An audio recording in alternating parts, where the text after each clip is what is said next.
Hello, everyone. It's good to be with you once again. Today, I have with me Dr. Raj Melville, an engineer. After his BTech from IIT Bombay, he got a PhD in engineering and also managed to get an MBA from MIT, both at the same time. He's currently running the Deshpande Foundation in the US and supporting its activities in India. The Deshpande Foundation is helping thousands of farmers, working with thousands of students and micro enterprises. It's really doing great work, and I'd like to hear from Raj what they are doing. So over to you, Raj. Thanks, about nice catching up with you. As you mentioned, my responsibilities at the Deshpande Foundation, in addition to the work we do in the U.S., is also kind of supporting some of the work we do in India, which is really the bulk of what we do. And the reason we engage in India is obviously, as you know, the challenges in India are huge, right? More than 600 million live in rural India. A large part of our economy is driven by what happens in rural India. And so we have decided to focus on that part of the economy. We are purposely located not in a big city, but in the Hubli Dharwad area. And we work with about 10 million in a region of about 10 million people, as well as in Telangana and Nizamabad. And what our thesis is that in order to get to some of to address some of the challenges that countries like India face, we need to look at things in the social sector from two lenses. One is from sustainability, and the other one is from scalability. I think it's important to do the small stuff, but even as you think about the small stuff, if you really want to make an impact, if you really want to make change happen, you need to think about long-term sustainability of social impact actions and how does it scale. And that's the approach that we use when we work in Hubli Dharwad. The other key approach that we have is to think of our role. We are a family foundation, and we are fortunate that Shree and Deshpande, who are the founders of the foundation and who are contributing their wealth, time, and energy into this, have that strategic view. And their view is that as philanthropists should serve as the risk capital of the social sector. There are a lot of things that are high risk in the social sector, even more so than in the in the non-profit, in the for-profit, and the tech sectors. And so we as philanthropists should be willing to take those risks, be willing to try out new ideas, be willing to experiment with new approaches, support organizations that do that, and push the theme of scalability and sustainability with them. So as you try out new ideas, find those ideas that are really scalable, and then come up with business models. And I use the word business model, even though we are talking about the social sector, because you need to think in those terms as to how can you get an organization to become self-sufficient in the long term and scale up. So those are the two things that we really focus on, which Okay, is, so how do I we love the use second one. It's a venture capital for social aims. exactly, Right. So exactly, that's venture capital for social aims. And exactly. I like the whole idea of this approach and operational and all. I love it. So let's hear more from you on both of these points. So just to take these 2 points, one is, so for example, we work in three major areas: agriculture, skills development, and education, and in micro entrepreneurship and startups. And in each of those, we've tackled some major problems, and we try to see how do we take these problems and scale them up. So, for example, if you look at agriculture, we have taken a step back and said, if you look at the rural sector, the only way to uplift the rural sector is to increase the overall income of the rural sector. Once you do that, it impacts everything else. So even though there are other challenges like health and education and so on, once you improve the income of the farmer and the income of the rural landholder, he or she is now able to afford healthcare, afford to send his children to better schools. So the fundamental thing is, how do you improve that income? And so one of the things we've done is look at the farmers, because in India, in large scale, Farming by large is smallholder farmers. And how do we take that? Right now, most of them are at a subsistence level. If they're lucky if they make 10, 20,000 rupees net at the end of the year after they take care of themselves. What we want to do is how do we quadruple or multiple times, increase that multiple times. So very simple solutions in the area where we are is in water management. They are in the rain shadow. They get a fair amount of rain, but a lot of it gets dissipated.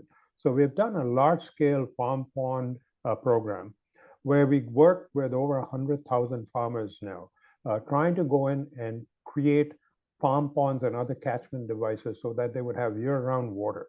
And this completely changes the economics of farming for them, because all of a sudden now they can go and have multiple crops in the year. They can add value-added crops. And by doing that, they can increase their net income, by 4 or 5-fold.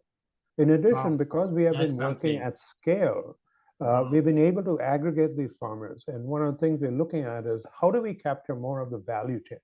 So if you look at the front end of the value chain, farmers are dependent for their fertilizer, for their seeds and other inputs. And if you look at the back end of the value chain, they're very, very sensitive to market pricing. And so when they harvest, they have a surplus, and that's when they wind up being the most vulnerable because prices collapse. So by working on both ends of the value chain, we have aggregated them into farmer-producer organizations and put farmer-producer organizations together into apex organizations that enhances the buying power.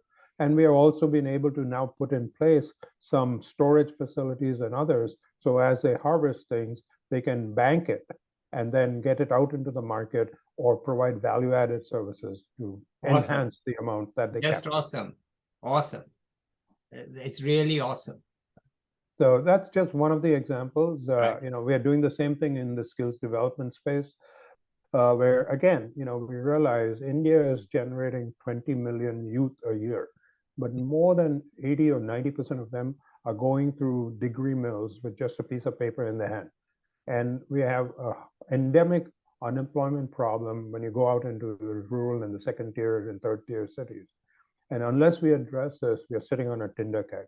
So what we have done is we've taken these college graduates who have a piece of paper but no work, and we put them through a 6-month intensive program where we teach them communication skills, computer skills, and some functional skills, and then find them jobs that are entry-level retail, banking, and other sector jobs, which are looking for those kinds of skills.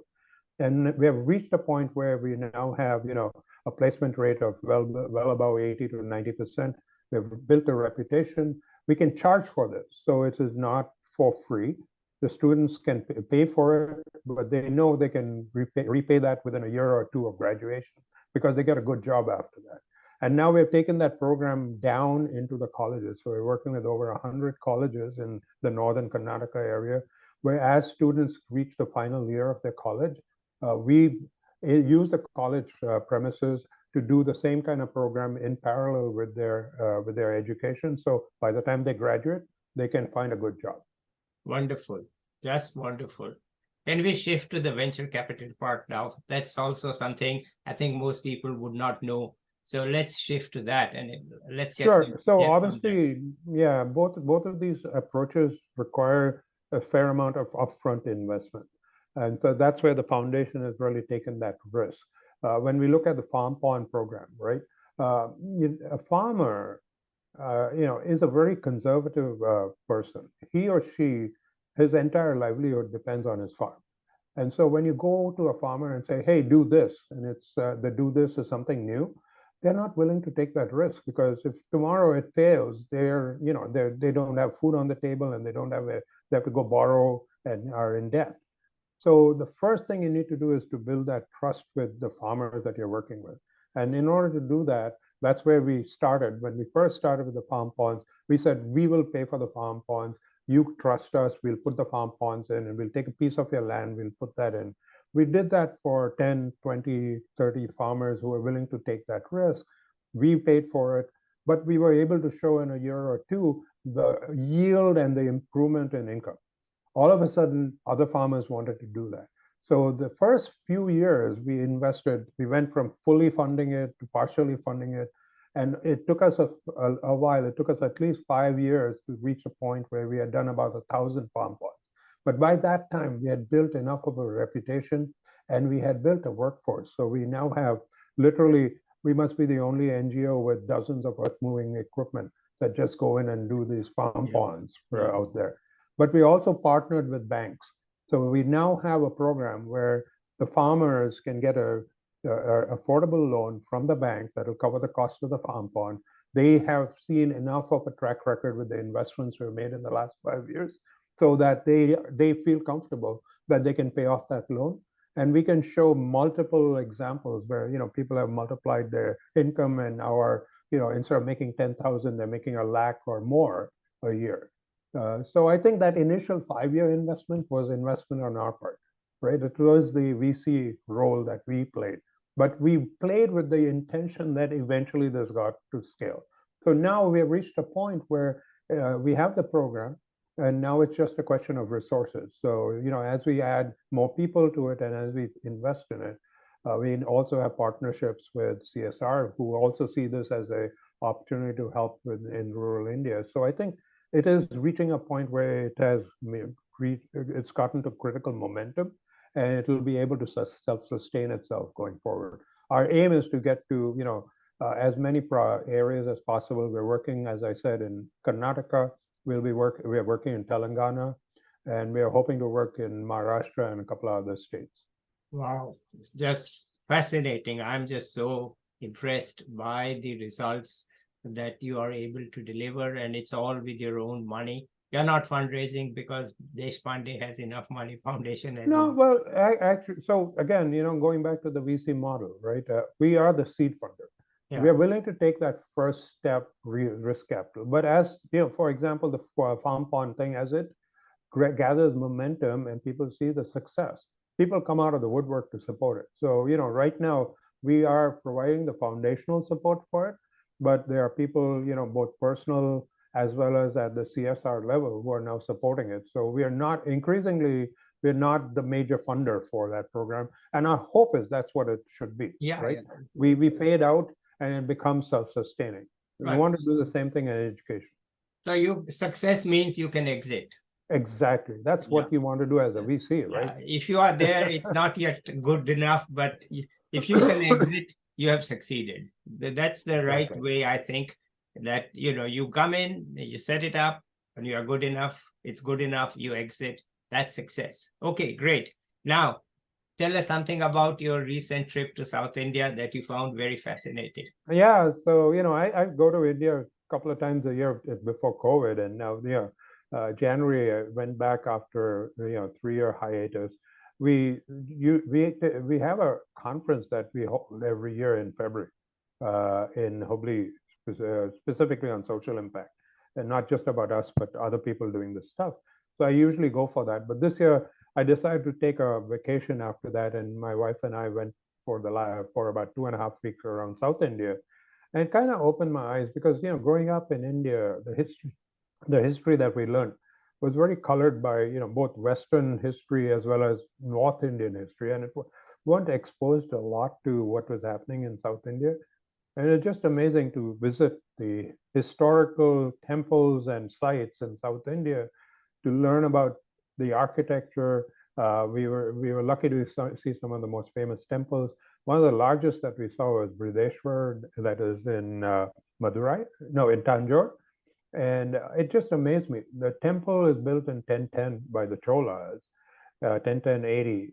And the structure is monumental. It's about 280 feet tall. And we're told that at the top of the structure, there's a gopu, there's a sphere and a slab. The slab is 80 tons. And so just think about it. 1,000 years ago, with no machines, they were able to raise this 80-ton slab, almost 300 feet into the air. We're so exposed to things like the pyramids in Egypt, and we think they're wonderful, but our own country has so many examples like this, and it's really fascinating. Okay, thank you so much, Raj. You it's great. Not only told us what you are doing, but you also told us the unknown glories of India. Yeah, I mean, 80 tons, 300 feet, and it's still there. It hasn't, Yeah. it hasn't fallen down, and you can go there and not be afraid that the damn thing Yeah. will Yeah. fall on you. So It's it is amazing. indeed a marvel, and thank you so much for telling us about it. That's it for today. I'll say bye to the viewers, and I'll be back with another guest next time. Bye-bye. Thank you.